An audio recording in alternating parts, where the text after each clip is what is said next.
బాబాయ్కి అనుగ్రహంతో వైశాఖ పౌర్ణమి సందర్భంగా త్రిముద్గా దీప పూజను మనం చేస్తున్నాం. ఇది విశేషమైనటువంటి పూజ. దీని వివరాలు చెప్తాను.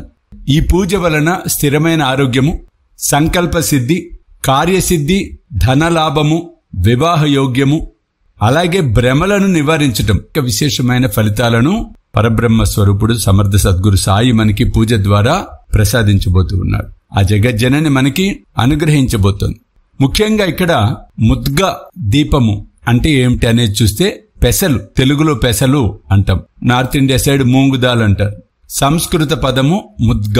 3 తమలపాకులు, 5, 7 మట్టి దీపాలు, 3 గాని 5 గాని 7 గాని తీసుకోండి. పెసలు, పొట్టు తీయని పెసల గుండ్లు, అవి కావాలి మనకి, పగలగొట్టినవి కాదు, పెసల గుండ్లు కావాలి. అవి తీసుకొని, అలాగే అగరబత్తి పుల్లలు, ఏదన్నా ప్రసాదం. ముందుగా ఈ పూజ స్థిరంగా చక్కగా పూజా మందిరంలోనే ఆసనం వేసుకొని కూర్చొని ప్రతినిత్యము వెలిగించే దీపాలను వెలిగించిన తర్వాత ప్రొసీజర్ అంతా మీకు తెలుసు. ఆచమనం చేయొచ్చు.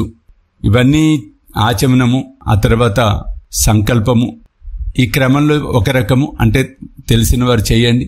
ఒకవేళ వీలు కాని వారు దీపం వెలిగించండి. దీపారాధన చేసిన తర్వాత పిడికిల్లో పెసలు తీసుకొని ఓం శ్రీ సాయినాథాయ నమః అన్న నామస్మరణ చేయండి ఒక 5 సార్లు. మీ కోరిక, మీ సంకల్పాలు ఏముంటాయో చెప్పుకొని ఆ తమలపాకులో ఆ పెసలను జాగ్రత్తగా పోయండి. అలా ప్రతి తమలపాకులో కూడా ఒక పిడికెడు, అంటే ఆ తమలపాకుకు సరిపడ పెసలు తీసుకొని అందులో పోసి 3 గాని 5 గాని 7 గాని పోసి ఉంచండి. ఆ దీపాలను ఆ పెసలు ఏవైతే మీరు తమలపాకులో పోసారో వాటి మీద చక్కగా పెట్టి నూనె ఒత్తి అన్ని వేసి ఉంచండి. ఓం భాస్కర ప్రభాయ నమః, ఓం భాస్కర ప్రభాయ నమః.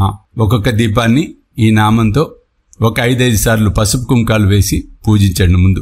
ఆ తర్వాత మనసులో బాబాను తలుచుకుంటూ ఓం శ్రీ సాయినాథాయ నమః అని తలుచుకుంటూ ఒక్కొక్క దీపము వెలిగించండి. దీపాలు వెలిగించిన తర్వాత అవసర నైవేద్యం, మీరు ఏదైనా నైవేద్యం తయారు చేస్తే అది సమర్పించవచ్చు.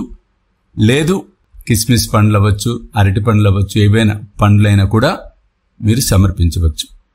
ఈ విధంగా ఈరోజు పౌర్ణమి సందర్భంగా 7 గంటల తర్వాత నుంచి ఇంకా ఏ సమయమైనా సరే త్రిముద్గా దీప పూజను ఆచరించి ఆ పరమాత్మని కృపకు పాత్రులై సుఖశాంతులతో వర్ధిల్లాలని మనస్ఫూర్తిగా ఆశీర్వదిస్తూ సెలవు తీసుకుంటున్నాను. జై సాయి.